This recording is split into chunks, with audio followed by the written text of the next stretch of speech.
Nikon just issued a development announcement for a very special and magical lens. The 800mm f6.3 is for the S line and the Z mount. Pricing's a little bit more difficult. I'd like to draw your attention to the Nikon 500mm f5.6.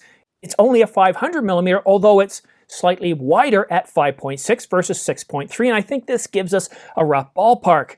The 800mm S-line f6.3 isn't going to be under $1,000 like the Canon RF 800mm at f11. But this is a pro-level lens, and it's going to have much better sharpness from the center through the edges, as well as far less chromatic aberration. Sadly, I don't have the NIKKOR 800mm. It's in development, but I want to tease you a little bit. I want to give you an idea of the power, the magic of an 800mm. Right here, I have the Canon 800mm. It's an f11. It's a consumer lens. It's $900. Please ignore this. This is the 2x extender. It's the only lens I can use it on, so I keep it here so I don't lose it. And of course, it's got a hood here, but this is the actual length. It does compress when you want to travel, so it is rather compact. But for this consumer lens, the power of it is incredible. And forget that it's Canon here. What I want you to focus on is the power of 800mm. And I know there are lenses out there from Tamron and others that will give you up to 500, up to 650mm. But that extra 150, 200, or 300mm, it's magical. It takes you to a special place where time stops. I'm going to stop blabbering now, and I want to show you some footage of what I've been able to do with 800mm. The very first thing I did with this lens, believe it or not, instead of shooting wildlife, was point it towards the stars, the planets, other celestial bodies, and a slim chance that I might even catch a UFO. Sadly, all I caught was a few bats flying in front of the moon.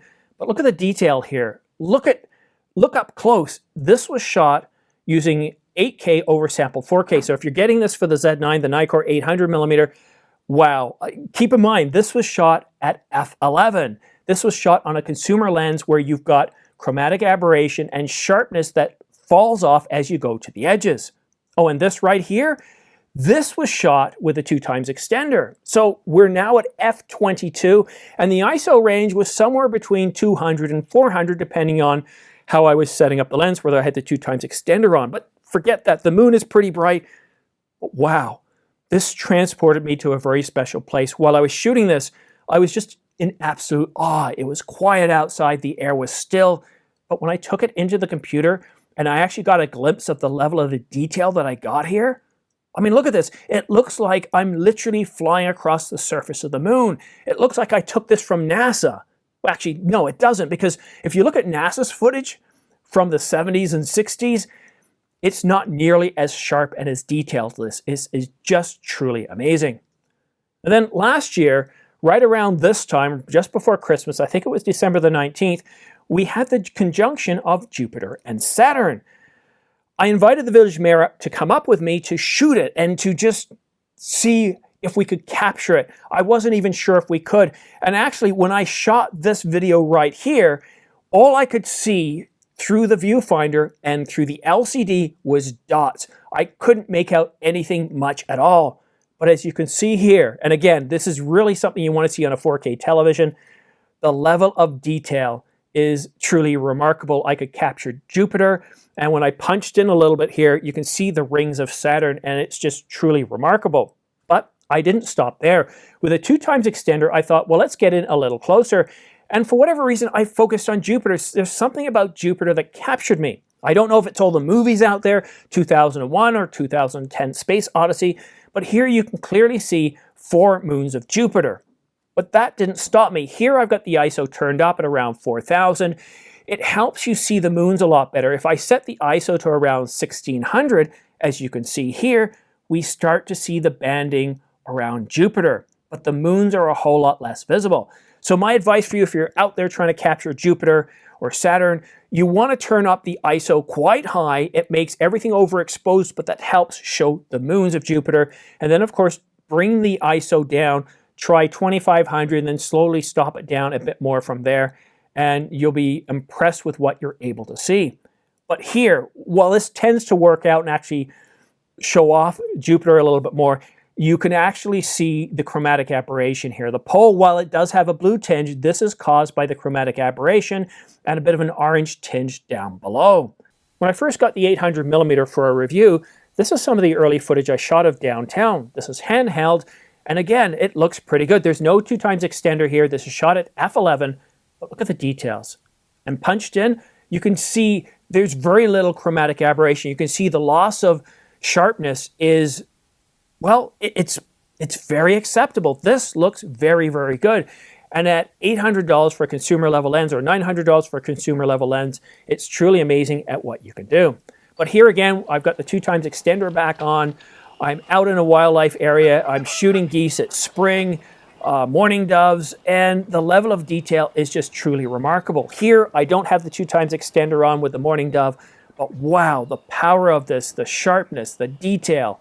And again, this was all shot with 10-bit 422, Canon C-Log 3, so I was able to really bring out a lot of detail. And here, some wild turkeys.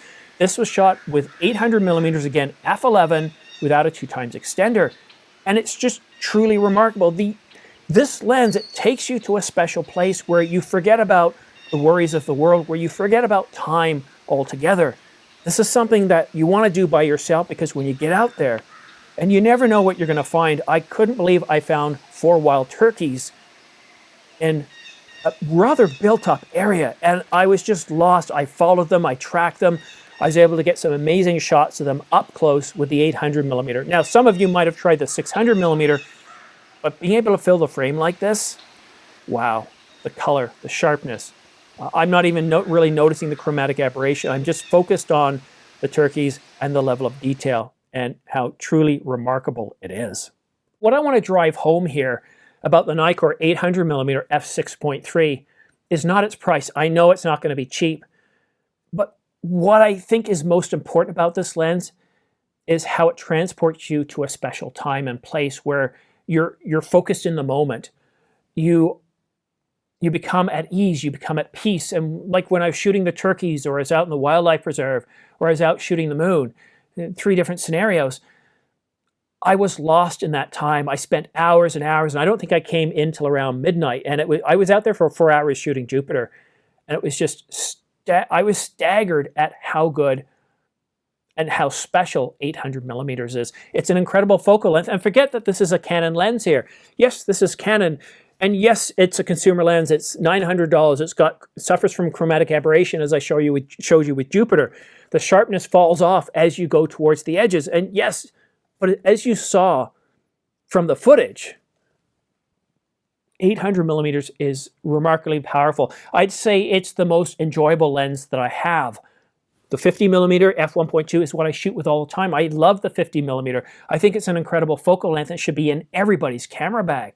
But if you want to have the most fun, whether you're an amateur or professional, and you're getting the Nikon Z9, save up.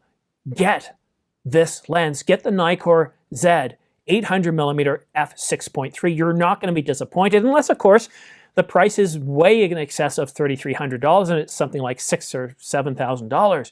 But I really do expect, I really do hope it's going to be right around that $3,300 mark. Then it's still something you can dream for, strive for, save for over 3 to 6 years.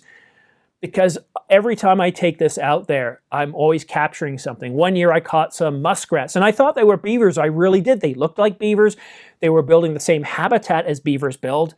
But it wasn't until I ran home, got my tripod, the Manfrotto 504X video head with aluminum tripod, and put the camera on there with the 800mm and 2x extender. I was almost disappointed. I'm like, what? These are imposters. These aren't beavers. They're muskrats. Whereas beavers have webbed feet, they had claws, and you could see, once you got in close, you could see that these clearly weren't beavers. But every time I've taken the 800mm out, it's truly powerful. And f6.3, the Seagull, go back, or I'll put it up again here. The Seagull, look at how good this is. This is without a 2x extender, 800mm on a $900 lens, a consumer grade lens, and look at the detail it's able to pull on the Seagull. Can only imagine what the Nikkor 800mm f6.3 is going to be like. I could only dream of shooting with a lens like that. This is fun. But also, the Nikkor, it's going to be faster. The zooming on this is pretty slow. Quite often I'm using the manual focus to focus fast enough.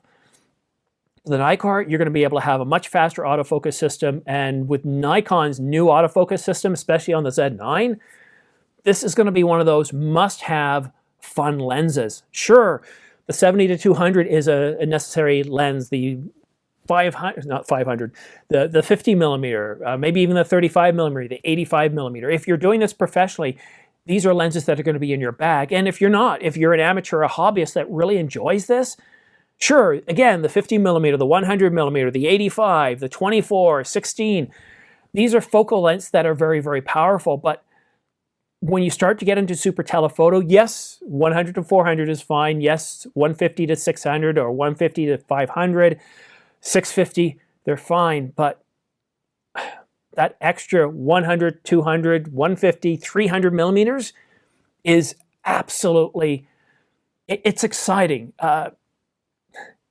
Every time I've done a review or I've looked at the Canon RF 800mm, I've been truly impressed with it. Yes, it's got its issues, like I showed you with Jupiter, chromatic aberration. It's not as sharp towards the edges. And when you're shooting Saturn or Jupiter or even the moon, quite often because of the Earth's rotation, as you set things up, you want to set it up so Jupiter and Saturn are right at the edge of the frame, because by the time you're ready to shoot, you've got it all lined up, you've got the focus pulled perfectly. Due to the Earth's rotation, it's moved closer to the center. So that's why Jupiter and Saturn generally look pretty good. But even now, you can tell the excitement of using an 800mm, and to see what Nikon's done with the Z9, the level of detail that this camera can pull with a Nikkor Z 800mm Z mount f6.3 S-line. I know it's not going to be cheap, but it's one of those things saving up for. That's going to be wow. If you're looking at buying a car in the next little while, instead of getting that extra package that they're trying to sell you on, maybe say, well, you know what? No, I'm not going to get that, and then park that money in a special savings account. Put away $100 or $200 a month for this lens, because you're not going to be disappointed. It's truly powerful. Oh, and one other thing I almost forgot. If you enjoyed this video and the fact that you're still here, please do me a favor if you haven't subscribed. Subscribe, like, or even comment. It really does help this channel grow. The more people that watch, the more people that subscribe and like, the more it helps this channel grow. And personally, I take it as a pat on the back, a virtual pat on the back. But that's it for now. I do have a link to the Nikkor Z 800mm for B&H. It's just to notify me right now, but when this comes out, like everything else, it's going to be in short supply, and you're going to want to at least pre-order it. You can always change your mind later. And you know what? If you got it shipped and you wanted to turn around and sell it, you didn't like it, I can guarantee you're going to make back your money pretty easily, because they'll be in short supply. But that's it for now. Thank you so much for watching The Ordinary Filmmaker.